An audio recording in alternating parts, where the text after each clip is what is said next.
ವಿಜಯಪುರ ಜಿಲ್ಲೆಯ ಇಂಡಿ ತಾಲೂಕಿನ ಝಳಕಿ ಗ್ರಾಮದ ಬಸ್ಸು ನಿಲ್ದಾಣ ಕಸದ ರಾಶಿ ತುಂಬಿರುವ ಹೈಟೆಕ್ ಬಸ್ಸ ನಿಲ್ದಾಣವಾಗಿದೆ. ಸರ್ಕಾರ 2020ರಲ್ಲಿ ಕೋಟಿ ಗಟ್ಟಲೆ ಝಳಕಿ ಬಸ್ಸ ನಿಲ್ದಾಣ ನಿರ್ಮಾಣ ಮಾಡಿದ್ದು, ಇಲ್ಲಿ ಹೈಟೆಕ್ ಬಸ್ಸ ನಿಲ್ದಾಣ ಸಂಪೂರ್ಣ ಕಸದ ರಾಶಿಯಿಂದ ತುಂಬಿದೆ ಎಂದು ಝಳಕಿ ಗ್ರಾಮದ ಹಿರಿಯರಾದ ಶ್ರೀಮಂತ ಕಾಪಸೆ ರವರ ಆರೋಪ.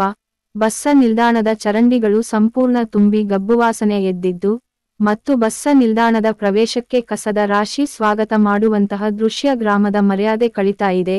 ಇದು ಇಲ್ಲಿನ ಅಧಿಕಾರಿಗಳು, ಗ್ರಾಮ ಪಂಚಾಯತ್ ಪಿಡಿಒ, ರಾಷ್ಟ್ರೀಯ ಹೆದ್ದಾರಿ ಪ್ರಾಧಿಕಾರ ಅಧಿಕಾರಿಗಳು ಮತ್ತು ಕೆಎಸ್ಆರ್ಟಿಸಿ ಇಲಾಖೆ ಅಧಿಕಾರಿಗಳ ಸಂಪೂರ್ಣ ನಿರ್ಲಕ್ಷ್ಯ ಮಾಡಿದ್ದಾರೆ. ಇದು ಇಂಡಿಯಿಂದ ಎಂ.ಎ. ನದಾಫರ್ ಅವರ ವರದಿ.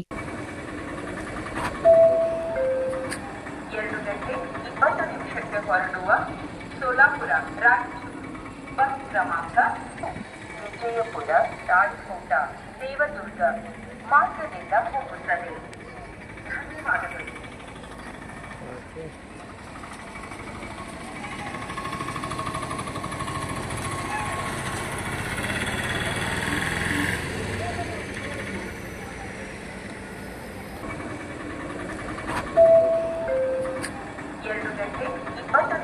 ಹೊರಡುವ ಸೋಲಾಪುರ ಬಸ್ ಕ್ರಮಾಂಕ ವಿಜಯಪುರ ತಾಳ್ಕೋಟ ದೇವದುರ್ಗ ಮಾರ್ಗದಿಂದ ಹೋಗುತ್ತದೆ.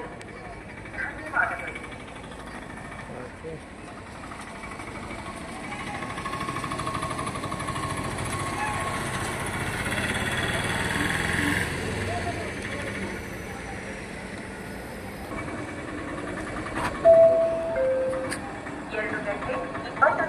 ಹೊರಡುವ ಸೋಲಾಪುರ ಬಸ್ ಕ್ರಮಾಂಕ ವಿಜಯಪುರ ತಾಳ್ಕೋಟ ದೇವದುರ್ಗ ಮಾರ್ಗದಿಂದ ಹೋಗುತ್ತದೆ.